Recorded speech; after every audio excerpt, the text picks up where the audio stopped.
Today, we're going to talk about a topic that might sound pretty heavy, childhood leukemia. But here's the thing. This isn't just a story about a disease. It's actually one of modern medicine's greatest success stories. It's a story of relentless progress, one that has transformed what was once a devastating diagnosis into a true story of hope and survival. Okay, just look at this graph. It really says it all, doesn't it? Each one of those lines represents a different era of treatment. And that steep upward climb tells such a powerful story. Back in the late 1960s, the outlook was just grim. But look at that top line. Decade by decade, through painstaking research and incredible innovation, science has completely turned the tide. And this is the headline number right here. Today, for acute lymphoblastic leukemia, or ALL, which is the most common type of childhood cancer, the 5-year survival rate is now over 90%. That number is just a monumental achievement, and it's the reason we can frame this entire story around hope. So to really understand how we got here, we first need to get what the disease actually is. Let's think of your body's blood production system as this amazing, highly efficient factory. Well, in leukemia, that factory goes completely haywire. So here's the official definition. Leukemia is a cancer of the blood-forming tissues, and that primarily means the bone marrow.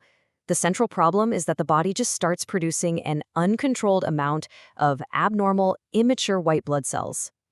Now, what I love about this slide is the visual contrast. On the left, you see this beautiful, orderly process of a healthy bone marrow factory, right? It's producing all the different types of cells our body needs to work. But on the right, well, that's leukemia. It's pure chaos. The factory has been taken over, and it's just churning out these useless, defective products called blast cells. You can think of it like a garden being completely overrun by weeds. And these weeds, these blast cells, they don't just sit there. They multiply like crazy, and they literally crowd out the healthy cells. So when red blood cells get crowded out, you get fatigue. When healthy white blood cells are pushed aside, you get infections one after another. And when the body can't make platelets, you get easy bruising and bleeding. This crowding out effect is what causes pretty much all the symptoms of the disease. Okay, before we go any further, let's clear up something that confuses a lot of people. We hear the terms leukemia and lymphoma all the time. They are both blood cancers, that's true, but they start in totally different places. It's actually pretty simple when you break it down like this. Leukemia starts in the blood factory, the bone marrow, so it's considered a liquid cancer that circulates everywhere in the blood.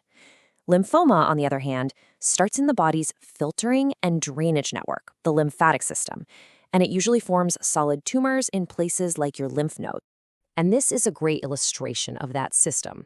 The lymphatic system is this whole network of vessels and nodes, so while leukemia is a disease of where the blood comes from, lymphoma is a cancer of the tissues that are part of this big interconnected system. Among these blood cancers, there are really 4 main types that affect children. The 2 leukemias are ALL and AML, with ALL being by far the most common. And the 2 main lymphomas are Hodgkin and non-Hodgkin lymphoma. For the rest of this explainer, we're going to focus mostly on leukemia. So, we've covered the science, now let's connect this back to the real world. I mean, knowing what's happening inside the body is one thing, but being able to recognize the potential signs is absolutely critical. What do these symptoms actually look like? Well, the symptoms link directly back to that crowding out effect in the bone marrow we just talked about. A child might be unusually tired or pale because of low red blood cells. They might get sick over and over again from low functional white cells, or have unexplained bruises from a lack of platelets. Bone pain is also really common as the marrow becomes packed to the brim with cancer cells. But here's the challenge, right? Fatigue, fevers, bruising, these are all incredibly common things in childhood. So how do doctors get from just a suspicion to a definitive diagnosis? The answer is a bone marrow biopsy. This is the gold standard test. A doctor takes a small sample of bone marrow, usually from the back of the hip bone, and a pathologist looks at it under a microscope. This gives them a direct view right into the blood factory to see if it has, in fact, been taken over by those leukemic blast cells. Once that diagnosis is confirmed, the battle begins. And modern leukemia treatment is a highly structured, multi-phase attack plan that's been refined over decades and decades of research.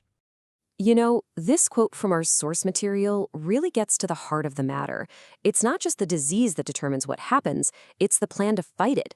The right treatment is what turned that survival curve we saw at the beginning completely on its head. So the treatment journey is a marathon, not a sprint, and it's broken into three main phases. First is induction. That's a 4-week intensive blast of chemotherapy to wipe out the vast majority of cancer cells and get the patient into remission. Next is consolidation, which uses different chemo drugs to hunt down any lingering hidden cells. And finally, there's maintenance. This is 2 to 3 years of less intensive daily therapy designed to act like a long-term patrol, making sure the cancer doesn't come back. But it's so important to know that this multi-year plan is not one size fits all. It's what doctors call risk-directed therapy. Based on things like the patient's age, their initial white blood cell count, and, this is critical, the specific genetic fingerprint of their cancer cells, doctors tailor the intensity of the treatment. Now, what's really fascinating about this slide is that it shows that childhood ALL isn't a single disease. It's actually a collection of many different subtypes, and each one is defined by a unique genetic signature. So identifying which subtype a child has, like hyperdiploidy or TEL-AML1, helps doctors predict how the cancer will behave and which drugs will be the most effective. I mean, this is personalized medicine in action.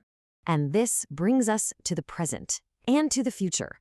We've made incredible strides, but the fight is not over. So, what's on the horizon? This timeline brilliantly shows that progress isn't one giant leap. It's a series of determined, hard-fought steps. From the very first temporary remissions in the 40s, to the game-changing introduction of combination chemotherapy in the 70s, to the dawn of targeted drugs like imatinib and groundbreaking immunotherapies in the 2000s, every single step built on the last one. And it's this combination of strategies that has powered this whole success story. We moved from just poisoning all fast-growing cells to using smarter combinations of drugs, to developing targeted therapies that hit specific cancer molecules, and now we're even re-engineering a patient's own immune cells to hunt and kill leukemia. It's truly amazing. Which leaves us with a final and pretty profound question. With survival now over 90%, what is the next frontier? Is the biggest challenge to find a cure for that final, most resistant 10%? Or is it to find kinder, gentler cures for the 90% who survive, but often live with the long-term side effects of the very treatments that save their lives? That's the question that drives researchers today.